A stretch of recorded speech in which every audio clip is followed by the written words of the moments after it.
Lord Ulrich, the rock, the hard place, like a wind from Goldland he sweeps by, blown far from his homeland in search of glory and honor. We walk in the garden of his turbulence. We're here on the Movie Joust podcast to talk about Marty Supreme. We're also going to be talking about another, awards contending, I guess a little bit, a new film from Bradley Cooper that is in theaters called Is This Thing On? This thing's dead on arrival. Awards contender? What award is it going up for? Most boring movie of 2025? It wants to contend. We'll talk about that. Yeah, I mean, I was just saying in terms of when it was released, the way it was released, sure, all that kind of stuff. They are pretending like it's an awards contender, I guess. We'll get to Is This Thing On? But we're going to start with Marty Supreme. But before we do any of that, introductions time. Jason Evans. I'm a film critic here in Atlanta, Georgia.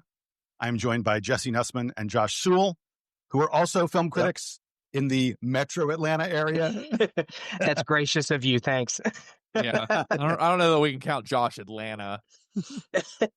Can you get lemon pepper wings out near you, Josh? I can, but we just got them last week along with internet. So yeah. Hey guys, before we get to the movies, I do want to ask, how was your New Year's? How's your holidays been? It's been a little bit since we were able to chat. Jesse, why don't you go first? What did you do for New Year's? Yeah, it was well, I feel like I maybe made a bit of a mistake. I, had a Christmas wish for a little bit more gas in my tank when I was driving up to North Carolina, and turns out the universe heard my calls for a little bit more oil in my pocket, and I guess that wish backfired on me. The monkey's paw curls. The monkey's paw curled as soon as I was like, can I get a little bit more gas to get me to North Carolina? No, it was fine. I went, had a cabin trip up in the mountains, but we lost heat. So then it became a bit more complicated. Josh, what about you? It was good. Yeah, it was, for a film critic, taking a little break means I actually read a book. That was weird. And I caught up with TV. Like I didn't catch up on TV. I'm still relentlessly drowning in TV. But for me, I caught up. I finally finished The Studio. Welcome to, 2025. Pluribus?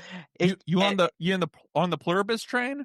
Not yet, because I want to devote my full. I got some Lego sets for Christmas, so I decided to watch things that I could watch while I'm putting together my Legos, which means I caught up with Landman, which is like the trashiest 80s like Dallas soap opera, except it's got like F-bombs and boobs, and so it is like the epitome of trash TV, which is you're watching it the entire time going, this is awful. And then it ends and you're like, next one, please. Yeah, that's, my wife and I, our kids were out of town for the holidays. So we did both Pluribus and The Diplomat. The Diplomat is basically a soap opera version of House of Cards. But both of those highly recommend. Isn't that basically House of Cards? It is. Yeah. But that's another one where, so I was like, we're only going to watch like 1 or 2 episodes a night. We're not going to binge the whole thing because I was still working CNN 24/7. So, it's been slow news day. What are you talking about, man? Yeah, right. You had nothing to do. So the episode would end and I'd be like, okay, I'm going to go to sleep. And my wife would be like, oh my God, it's so good. We have to watch just the beginning of the next episode. An hour later, we watched the whole next episode. And she's like, one more, please, one more. The Diplomat is very addictive. Let me just put it that way. Nice. I need to get you guys on The Chair Company. That's been that and Andor, like the 2 best things I watched. Andor, that's the one I gotta do next. Is Andor? I gotta do Andor. I did a couple episodes of Andor, and then my Disney subscription ran out, and I haven't renewed it. Yeah. Although Andor is kind of like worth watching in like binges, like the way that this most recent season was sort of organized is they're sort of in like 3 episode chunks, and then it like takes a time jump in between like those 3, well, that's the same way the first season was that way as well. Yeah. Okay. It's a great show. I'm eager to finish it off. I just haven't had time. Guys, we are not here to talk about TV. We're here to talk about movies. And specifically, we're going to begin with what people are calling, I guess, a sports comedy drama / whatever you want to call it. Marty Supreme is the film. Anxiety attack. Yeah, anxiety attack, exactly. The film is Marty Supreme. It opened over Christmas. It is doing much better than expected at the box office. Mhm. There are a lot more people checking out this movie. I think one of the reasons so many people are checking it out is that the critics, like us, seem to love it for the most part. This is, of course, a film I directed think by... people are checking out because Timothée Chalamet is I was standing gonna say, on it's top the power of the Timmy dome, C. and that kid's Hey, dropping let me rap take the win. videos. Let me take the dub where I can get it, man. Yeah. In addition to Timothée Chalamet, this film has a great cast. Oh, yeah. Gwyneth Paltrow is in it. Kevin O'Leary from Shark Tank is in it. Yes, thank you. Just on and on, and all these supporting characters that don't have necessarily huge roles, but they when they're on for like 10, 15 minutes, and you're just like, that person just killed it for 10 minutes. A great collection of faces. I think I mentioned to you guys like a few episodes back, like when we had just seen this movie, like if this movie does not win the casting Oscar, that to me is like, then why have it? Why have it if we're not going to give it to this movie? Where just like even the little like background person, you're just like, where did they find that guy? Look at his nose. Yeah. I tell you what, Josh, I'm going to let you go ahead and describe the plot to some extent to folks so they have an idea. No pressure. Yeah. For a movie like this. So we'll go with the simple version, which is this is like you said, a sports comedy drama / anxiety attack set in the 1950s world of table tennis as the next big athletic spectator event, right? They're trying to make ping pong happen, but don't call it ping pong, whatever you do, right? Like it's serious, it's table tennis. And so Timothée Chalamet plays the titular Marty, who is a young 20-something guy whose world he eats, sleeps, and breathes table tennis to become like the world champion of the sport. He's playing in every tournament, including ones globally, like in different countries, and he's having to kind of fly by the seat of his pants to raise the money needed to get to these competitions on a shoe salesman's salary. And that includes dabbling in con artistry, dabbling in, depending on your definition of maybe male gigolo, maybe not, who knows? It's just whatever he can do to make end meet to achieve his dream. And I think the official blurb says he goes to hell and back to achieve his dream. And I think that's a pretty sound way of doing it. For 2.5 hours, you don't take a breath. It's just, he's a desperate man going from one impossible situation to the next. If you've seen Uncut Gems, you know what the Safdies can do with sort of like the sad sack of a man who sort of doesn't realize the trouble he's in when he's in it, or is just in huge denial about the trouble he's in. When you're juggling this many plates, anything can drop at any moment and cause catastrophic results, often to other people, as we see in the films. So, I will say, and we're having this is a spoiler conversation. If you need to get to things that happen at the end, go for it. I will say, even though I have embraced the comparisons to Uncut Gems, and I think a lot of people who've seen Uncut Gems need to understand that this is a similar kind of film. At the same time, I will say very different because of a key aspect about the way Josh Safdie puts the film together. He leans into humor a lot more. He leans into in Uncut Gems, Adam Sandler's character, frankly, isn't likable. Not that we hate him or anything like that. He's the protagonist of the movie. We're along for the ride with him, but you have trouble rooting for him at times. And he's not someone that you're like, I want to hang out with that guy. You're like, that guy's bad news. I want to be nowhere around him.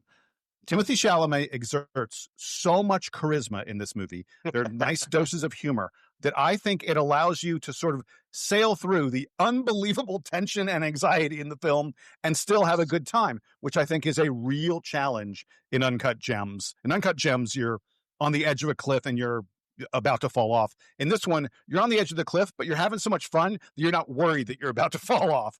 And I think that's one of the reasons this, for me, succeeds in ways that Uncut Gems doesn't. I know your mileage may vary. I have friends good friends that I told them, you must go see this movie. And they walk out and they call me and they go, what did you just do to me, Jason? Losers. Well, that's what I was going Boo! to say is like, I totally agree on the charisma factor. But if we're talking about the sort of like one of the things that I think bugs us as like snobby film critics versus the everyday moviegoer is this idea that your protagonist has to be likable. And Oh my just gosh, because I saw a whole effing Facebook post about this last night from someone who saw the movie. I won't call this person out, even though I don't think they listen to this show. But yeah, it's we us snobby people think you don't have to like a person to be interested in them as a character to want to see where they go in their journey. From that perspective, I would say this and Uncut Gems have a lot in common. These are both toxic, awful people doing huge damage to everyone they encounter. They are just leaving catastrophic disaster in their wake. The difference is, I think Timmy C is, because he's a little better looking. Sorry, Adam Sandler, but because he's younger, it feels like he's making the kind of mistakes that a dumb kid would make versus like a man in late middle age. So I don't know if that means you give him a little more the benefit of the doubt. You don't, right? Like you watch this guy going, this is a terrible person. I can't wait to see what he does next. Yeah, exactly. Jesse, go ahead. What's your take on this? We've been talking a lot as a culture over the last couple of years about how do we solve the male loneliness epidemic here in America. And the answer is we all get together and we go see Marty Supreme, because this is a movie for the bros in both important ways and in spiritual ways. This is a movie. I really liked what Sean Finney at The Ringer tweeted about this, which I'm probably gonna get a little bit wrong, but essentially the gist of it, which was kind of what I thought about the movie, is like, what an incredible encapsulation about how magnetic and insufferable men are in their 20s, which is what the movie is about. This is just a movie of so much youthful energy and excitement, and about like that period in your life when like you think like sky's the limit, I'm gonna take on the world, and you're like super careless about how you get there, but not a celebration of that, but showing the reality of that and how both intoxicating that can be to people around you, while also how insufferable and catastrophic that could be to people around you. And even without getting to like specifics of the ending, eventually at a certain point we all have to grow up, and that is kind of what this movie is about someone living life fast and loose until they eventually need to grow up. Kind of a bit of a just a dead end ending, kind of similar to Uncut Gems, but maybe like a little bit more kind of like bittersweet, depending on how you look at it, as opposed to it's way more optimistic. as opposed to the ending. Unless you're like one of the people, I have heard the theory about Uncut Gems of like that actually is the perfect ending to that character, because he dies on the high of like, I won, I beat everyone. Yeah, nothing's ever going to be better for that guy than the fraction of a second before he goes out. If Uncut, it is in that. This is in keeping with like Uncut Gems and with a good time, and there's these like Safdie movies about like these like scuzzball hustlers who are so like magnetic and can charm people into doing anything, and ultimately like they're just gonna hit a brick wall at a certain point, and like they're not gonna be able to get away with this forever. This finds maybe the most like gentle, slightly hopeful way of like having a character need to learn like your world's gonna be different, you're not gonna be able to do this the rest of your life, and maybe you need a little bit of humility, as opposed to like spoilers on Uncut Gems, like getting shot in the face and at the moment you're riding high on life. But I would argue, I love this movie. I think Josh Safdie is he is the millennial Scorsese. He is one of the great filmmakers of my generation, and I just loved every second of this. I wanted to like run screaming into the parking lot afterwards, like wailing my hand. It's in the conversation for the funniest movie of the year. it It's is hilarious. I really want to have the Timothée Chalamet conversation because this is, you know, this is such a perfect crystallization of the Timothée Chalamet movie star persona of like Josh Safdie has so perfectly locked into like what is likable and like charismatic about Timothée Chalamet, and the idea of Timmy as just this like I want like swinging into the room like I'm trying to be the best, like earnest, over the top intensity that Timothée Chalamet has of like going upstage on like the SAG and being like, I'm here to be one of the greats. I'm gonna like outbeat all of you. Like that energy. The kid who's just like, I'm gonna be in a rap video and I'm here to like date Kylie Jenner and just like love every second of being a movie star. Yeah, Like, I'm that not kind of entirely magnetism and like New York fuckboyness is what gets captured here. And it is like, it is chef's kiss. It is like, how could he be anything else on screen than this? This is just the perfect synthesis of the Timothée Chalamet experience now like made real on screen for all of us. the thing I was going to say was I'm not entirely sure that Timothée Chalamet is acting in this film. I think this might really be Timothée Chalamet. I mean, it's definitely the persona of him out in the world is this like kid with this. I mean, I say kid, he's like my age, even though he looks a little younger. But That like, means he's a kid. yeah, a kid to you guys. This guy in his 20s who is so eager to just like I want to be on the Mount Rushmore of male American movie stars. And you know, there's been a lot of comparisons of him to Leo, but I got a lot of like young Tom Cruise energy in this, especially making me think of stuff like The Color of Money and Risky Business. There's a lot of Color of Money in this. Yeah, that kind of like cockiness that Cruise had early in his career in the 80s, that's here. It's just it's one of the like most exhilarating movie star performances I've seen in like the last several years. Yeah, and the thing that I was going to say about, add to what you said earlier about like the way the movie ends saying like we all have to grow up sometime. I would argue it's also got a little bit of the ... or do we? Because I think it's a very open-ended conclusion. We were joking, I know we'll get into like official spoilers later, but like there's a reading of the last scene where you're like, this is the best thing that could have happened to someone like this, is this big life event happens that forces them to reckon with who they are, what they've done. Or if you're a cynic, you're like, oh, he's about to wreck even more lives. Like this is like somebody standing there looking at like the biggest change that has ever happened in his life and being openly emotional about it, which a guy in the 50s probably wasn't allowed to be, even though this is a very anachronistic movie. I'm sure we'll talk about that. But this idea that like, yeah, but as soon as that euphoria passes, he's still the same guy. Yeah. He's about to have to make some very conscious choices that I don't know if he has the capability of making at this point. So I think it's great that you can read it in a lot of different ways. So guys, here's what I want you all to do. I want both of you to think of one award that you can give to someone in this movie, someone connected with this movie, whatever it may be. And so take a second on that. I do want to recount very quickly an amusing moment when this film ended. I walked out of the screening. We saw it late in the award screening process. The three of us did. Mm-hmm. We'd sat through a lot of it's fine kind of movies, even some it's good, but very, very little it's great. And I think all of us in the film critic world were getting a little frustrated and like, when are we going to see? Is there anything out there that can challenge Sinners and One Battle After Another? Basically, it's been a minute since One Battle, and it's been right, a lot exactly.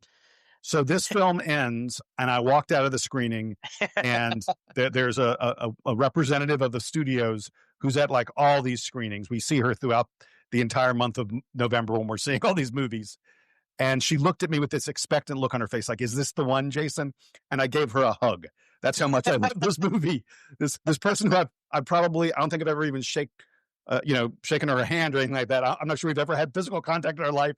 I leaned in and gave her a hug, and she hugged me back because we were so excited about how good this movie is. Now, I'm not saying I did not put it above One Battle. I did not put it above Sinners on my list. Actually, I think I might have had it above Sinners. I forget. In any event, it's a great movie, super enjoyable film, and even though I have friends who are saying to me, "Have you lost your mind? That was the most tense 2.5 hours I've ever experienced. I don't want to go through that again." I still say everyone needs to see it. Okay, now the other thing Josh, and then I you was guys going to gotta say tell me the awards. is talking about the open-endedness and the different perspectives of, you being like rapturous versus your friends. What did you just do to me? This is already becoming the new film bro totally misunderstanding the point of the movie. Like, another way that he's a lot like Scorsese is that, Marty is absolutely a Travis Bickle character. And so you have people already going, this is a hero I should emulate, much like Joaquin Phoenix in The Joker or Brad Pitt and Edward Norton in Fight Club. And you're like, no, guys, no, this is not. It's a warning.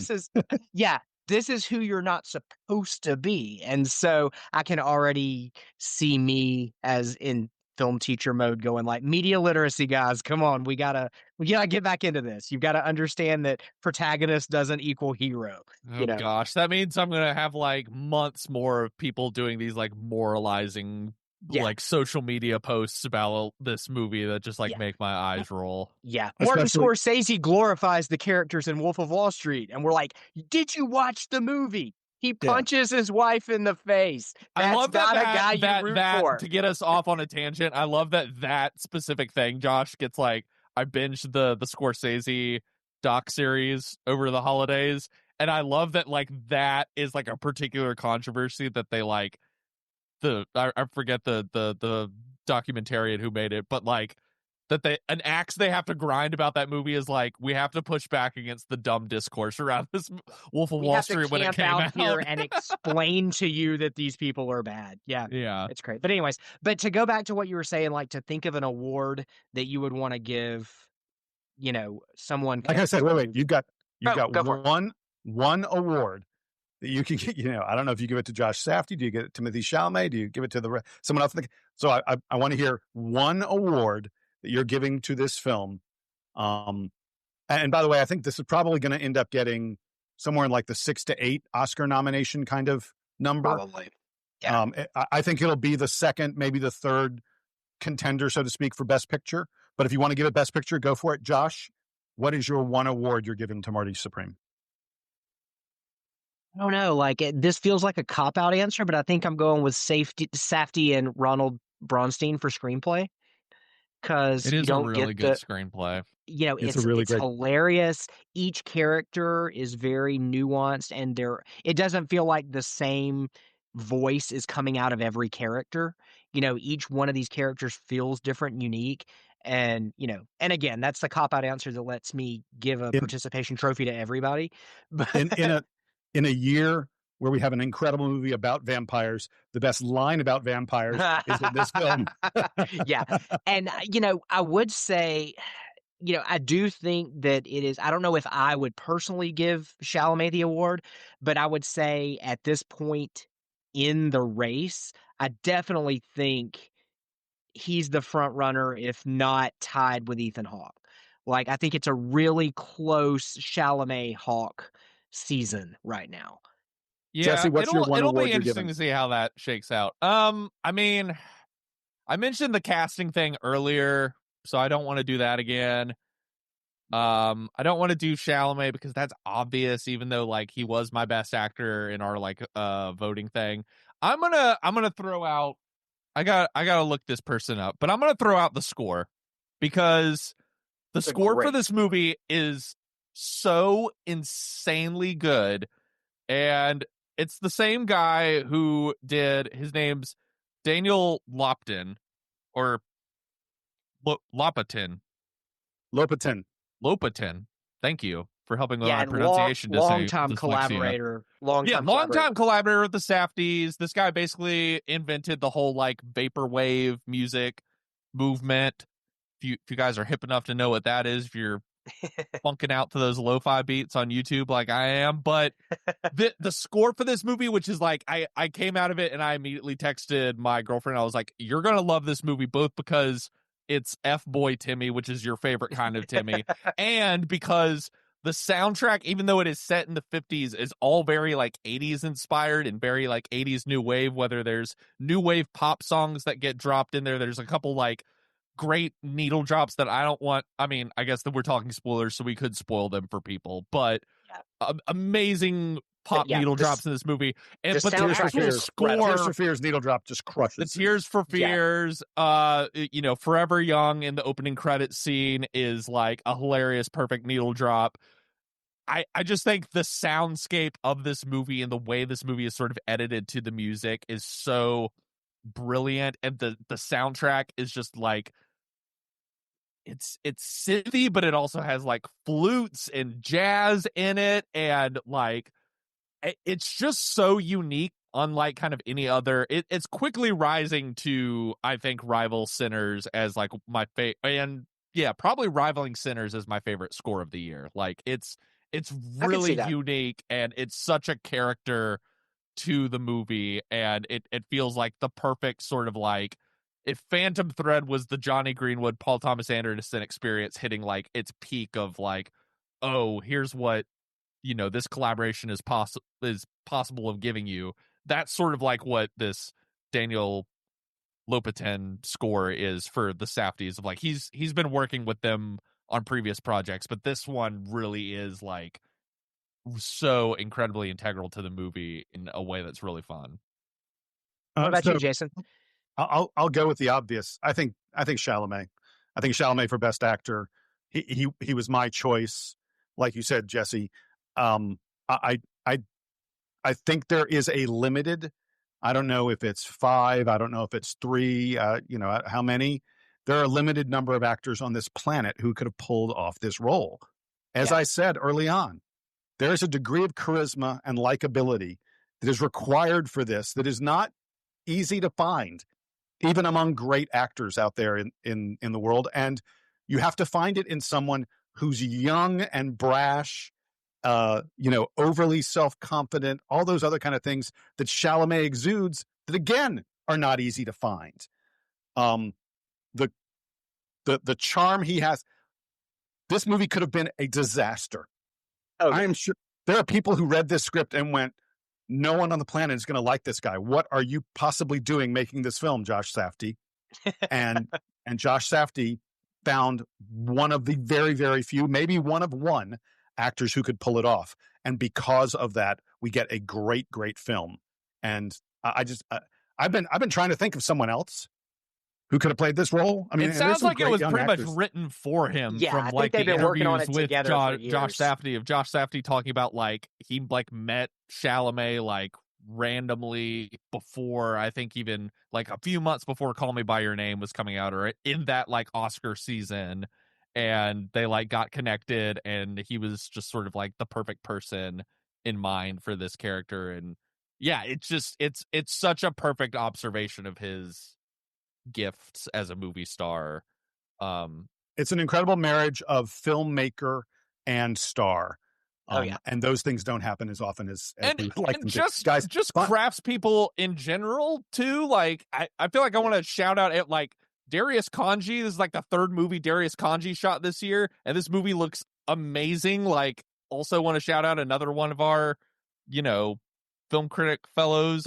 Jay Ledbetter, who was like talking about on Letterboxd how like this movie almost looks like 3D in some sections of like how like detailed and like in depth the image is. You have Jack Fisk doing the production design for it, which, if anyone who doesn't know Jack Fisk, if you see Jack Fisk is doing production design for a movie, that is an automatic guarantee it's going to be great, because you know who Jack Fisk only works with?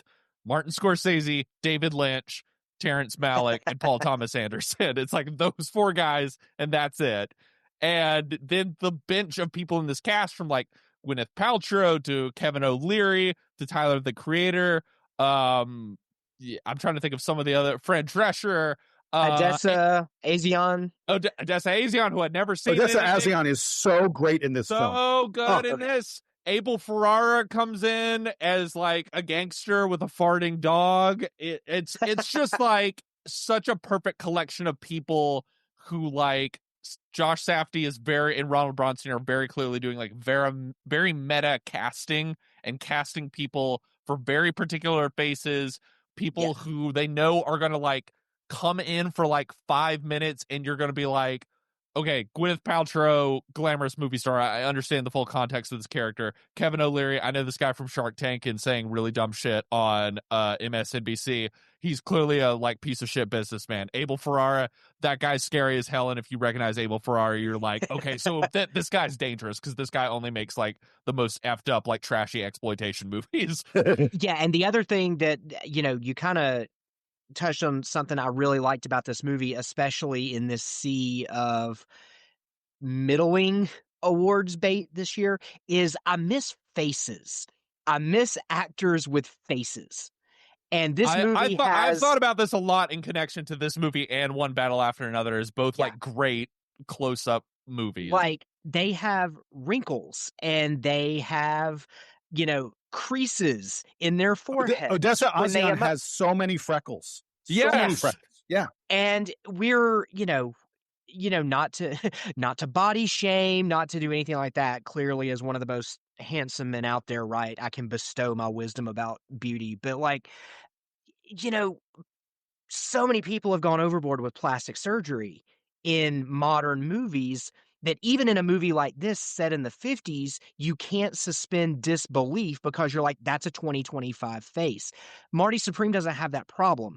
You could make the argument that maybe Gwyneth Paltrow a little bit, but her character is supposed to look like that. No, it's part of her character, yeah. Yeah, like even if she is the one that has had some work done that you can tell, a movie star in that era would have been dabbling in sort of primitive plastic surgery techniques like that. Yeah, and I love how you can see like the pimples on Chalamet's face. You know what I mean? Like, yes, like all of this like great facial detail of just sort of like, okay, if I'm gonna have, I just love that Josh Safdie and Paul Thomas Anderson this year really like embracing the power of like a close-up and like, we think of going to the movies and seeing movies on a big screen theater as like, oh, I want to see like vistas and stuff like that. And there are like big sweeping wide shots in this movie and in One Battle After Another, but like getting so much mileage out of like, yeah, but what if I like really blew this person's face up and you can see like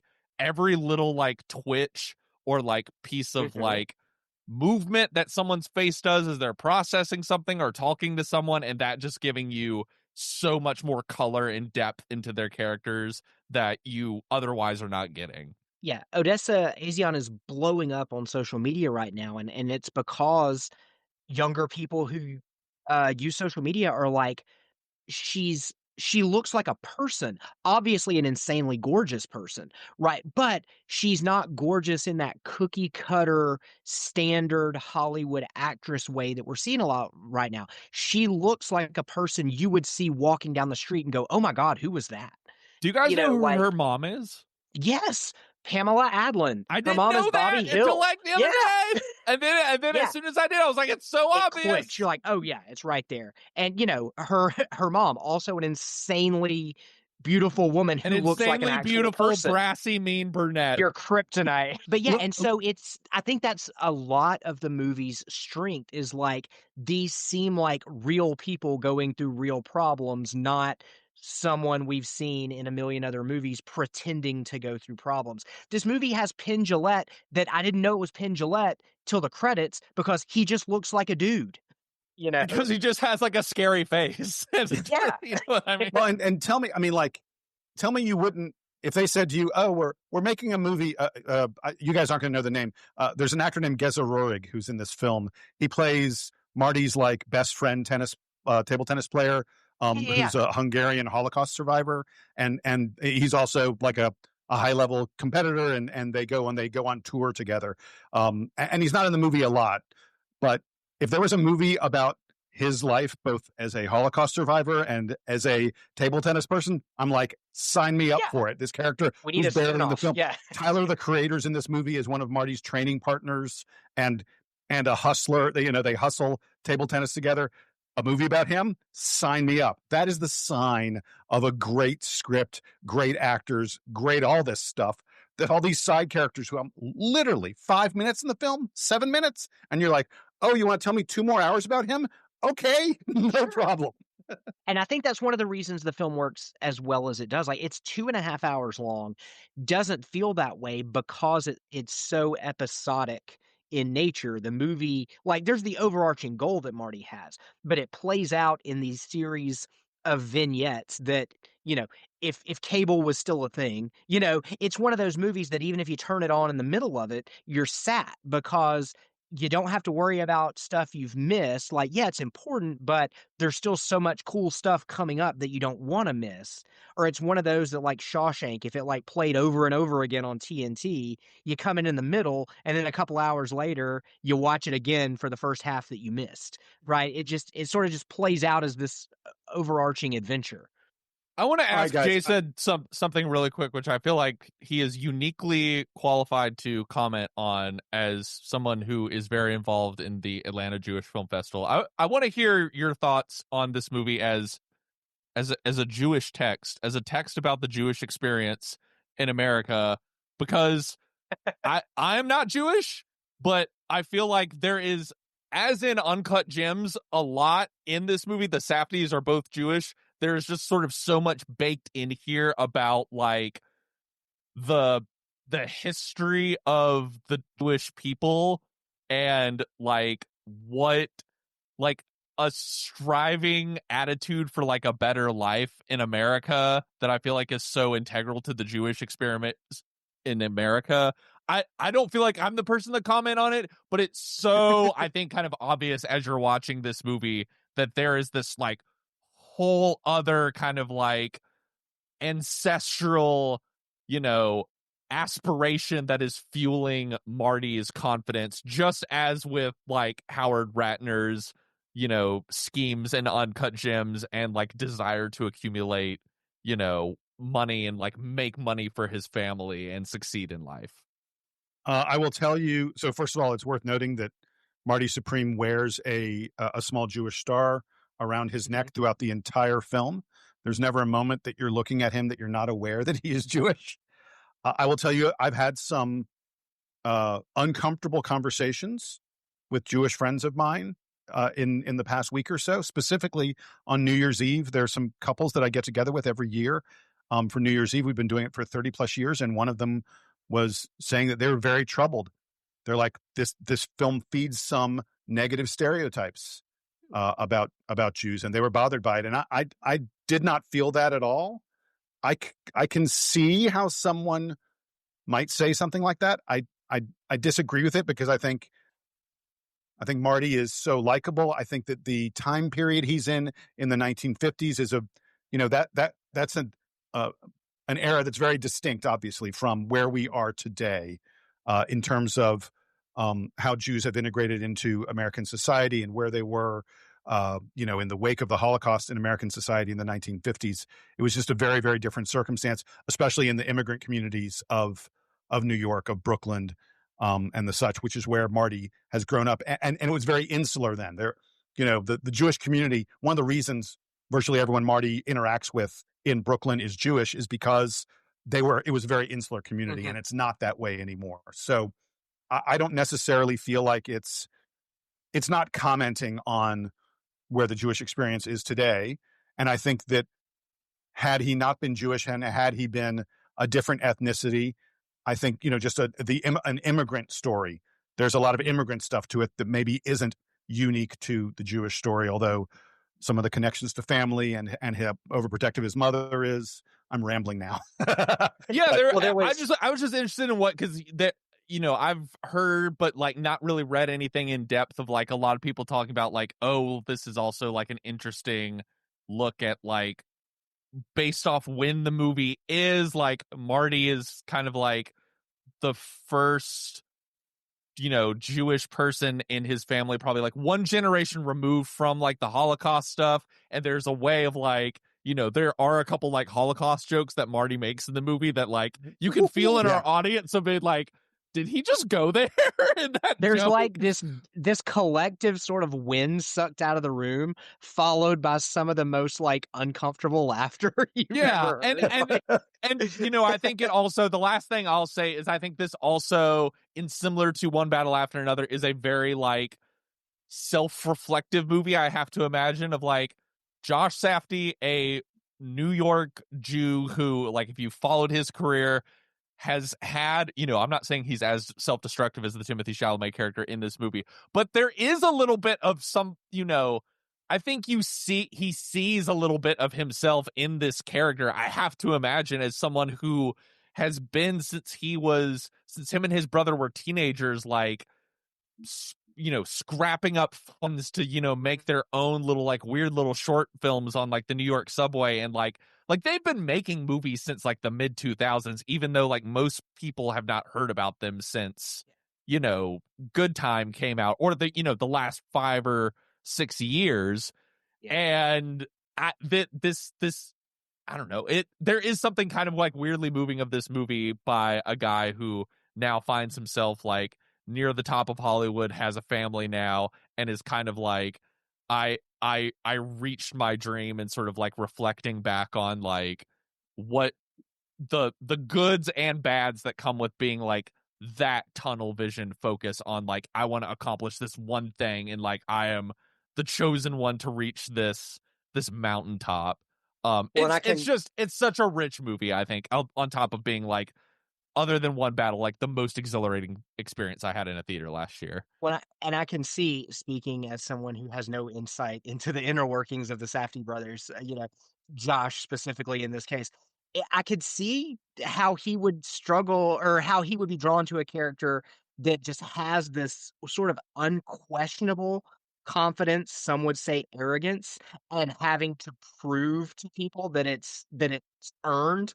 That Yeah. The part of me, since we're spoiling things, the moment in the movie where Marty's character swayed me over, what the whole time I'm just like, man, this guy sucks. He's just a total jerk, and like I don't know how I'm gonna, I don't know how I'm gonna do this for another 2 hours. And it's when he goes into his mom, played by Fran Drescher's room, that he does not like.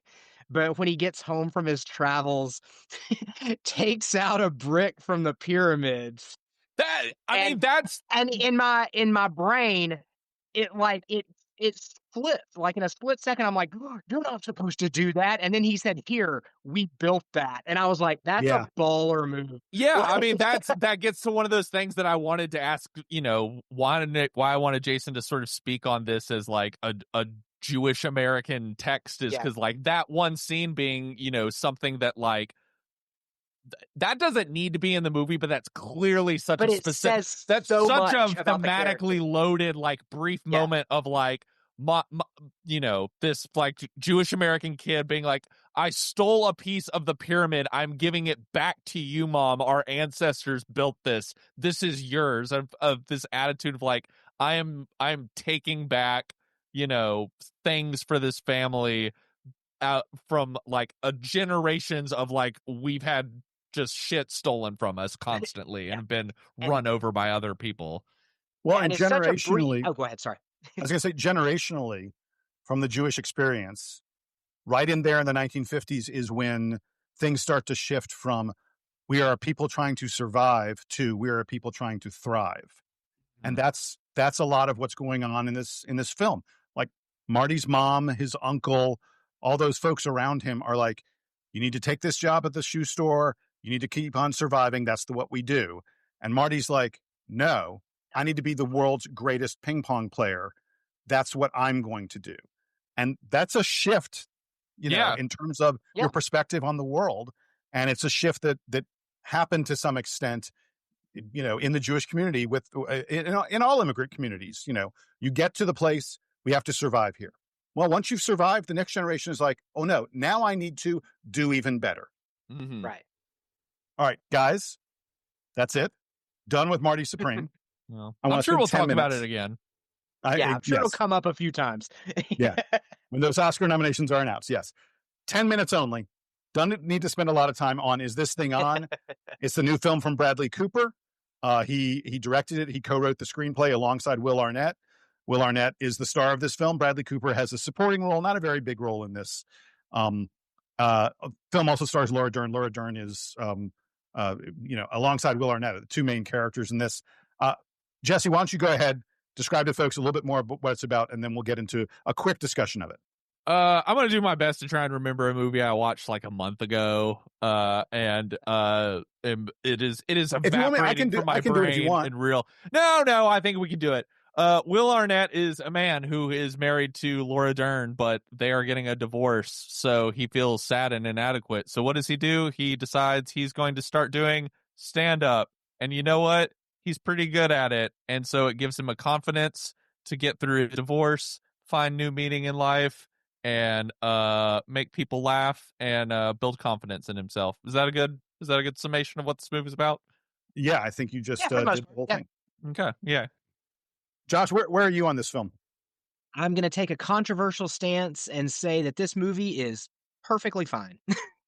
It is, and I feel like that's, a backhanded compliment, but like, it's a movie that they used to make like 30 of these a year in the 80s and the 90s before this just became sort of like standard, 8-episode series fare for Hulu or Netflix or something.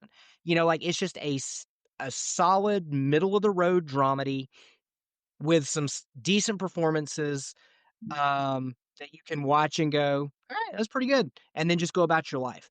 So the fact that it's being talked about as an awards contender is kind of baffling to me, just because it's, like I said, a couple of decades ago, this would have just been like a movie that you and your wife went to see on a Friday night, found a babysitter, had some dinner after, but because that sort of adult comedic drama is so few and far between these days, I feel like it's getting exposure in the spotlight that sort of illustrates its flaws in a way that maybe it wouldn't if we were just making more movies like this. Well, I think a lot of that comes from Bradley Cooper. I think that, because I love Bradley Cooper, and I think he's made A Star Is Born. I still think is a really, really great achievement on his part, and he's an incredibly likable actor to watch. He's thirsty for Oscars. He's thirsty for awards consideration. There's little question about that, and he's thirsty because he's really talented. So I think that's one of the reasons why it has some of this awards attention, even though it doesn't appear it's going to. It's not going to win anything. No, I'm not even sure it's going to garner all that many nominations. Like you said, it's fine. I think it could have been funnier. I found the stand-up to be not that great. Now, I think that's because the stand-up is supposed to be really revealing and very personal. But you can watch Dave Chappelle does really, really personal stuff. This is the biggest problem with this movie. This is a movie about stand-up comedy, and it's not funny. There you go. Well, you may be too young to remember Punchline with Tom Hanks and Sally Field, but we've been here before. Yeah, exactly. Like that was. I mean, was really not the movie funny. I thought of that is by like one of the most fascinating filmmakers to me, who I wish made more movies. Is have you guys seen Lenny, the Bob Fosse movie about stand-up comedian Lenny Bruce? Who's played in the movie by that is an old. I thought many years ago. A movie that is like so impeccably made, but is so like mind-numbingly frustrating the entire time, because it is a movie about like stand-up comedy that is like so has such earnest importance in it, and is like this is really about like art. what right is like that exact tone, Josh, of just sort of like this is about why stand-up comedy is important and taking people in power to task, and we have to say swear words on the mic. And like, look, I love stand-up comedy. I go to stand-up comedy all the time here in Atlanta, Georgia. This is you guys are giving this movie way too much credit. This movie is bad. This movie is what happens when we don't respect Maestro. because Maestro came out. Maestro came out, and Maestro was flawed, but everybody was just like, "Oh, Bradley, can you cool it, Bradley? Can you sit down, Bradley? You're trying too hard, Bradley. You're just trying to impress Scorsese and Spielberg. Why are you so thirsty for an Oscar, Bradley?" And you know what Bradley Cooper has done now? He's gone and made this limp dick movie about like some poor, sad sack middle-aged man who finds confidence by doing like bad jokes at a stand-up comedy thing where like all of his jokes are like, "So I'm getting divorced today. Guess that's happening." And then the audience is like, "Oh." It is like that. I do not want to sit through another movie about how stand-up is like important to someone's like well-being or is like an important art form. I just want you to be funny. Hang on. I think you're exaggerating a little bit because first, Maestro was bad, actually. This movie's better than Maestro. No, Maestro has like crazy filmmaking stuff in it that this movie doesn't. This is what happens when we're like, "You need to sit down, Bradley," and then he just does this. And then at no point in this movie does the audience go, "Oh," like at no point in any of his bits is it hinted at that he's anything other than a pretty okay comedian. This guy's not going to be Bill Burr or Chris Rock or anything. This is a guy who I don't know. The movie thinks he gets pretty good after like a couple sets. Yeah, they start inviting him to do extra stuff. He's not just up there on stage. You're not getting therapy. booked at the Comedy Cellar if you're like as bad as he is. I got to be honest. I was just gonna say, like, I think there's a difference between being decent enough that they call you when somebody cancels at the Comedy Cellar in New York, as opposed to like nobody's saying this dude's getting a Netflix special. You know, like he's one thing that is laughable about the film, but I enjoyed it just because I love stand-up comedy, is how quickly he goes from, "Hey, I did okay at an open mic," to the phase of Lenny Bruce's career where he's just reading his court transcripts on stage. Like one of the last things we see, like his meltdown is just yelling his therapy into a microphone to just a dead audience.